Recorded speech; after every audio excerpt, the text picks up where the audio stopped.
Hello and welcome to the beginning of the story of Mrs. Borden's demise. It all starts with her last being seen alive by her stepdaughter Lizzie and her maid Bridget. At the time of her death, she had the house just about empty, with her daughter Emma being out of town visiting a friend, and her stepdaughter Lizzie downstairs ironing handkerchiefs, and her husband being out of Fall River, as well as her Uncle John, who happened to be staying with them. She, however, Mrs. Borden, was found dead in the room that Uncle John happened to stay in the night prior, which has made that room one of the most popular rooms at the historic Lizzie Borden Axe Murder House and Museum,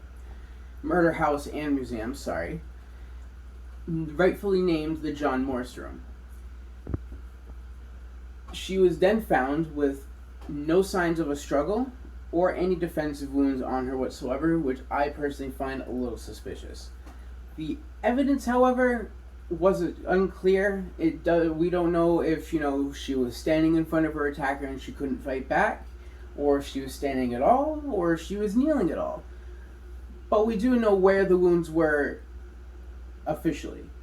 She had one wound above her left ear.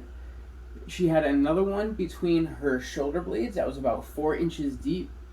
And then she had another 17 that was strewn about her neck and back, equaling to about 19 total blows. She was then found face down in a pool of her own coagulated blood.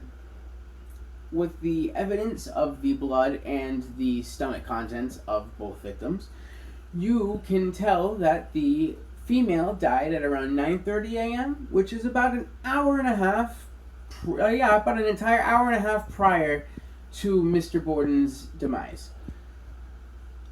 And I don't know if you know this, but the Lizzie Borden case was the very first case in the United States to document case photos in any way, shape, or form. It's a pretty morbid fact, but I think it's pretty cool.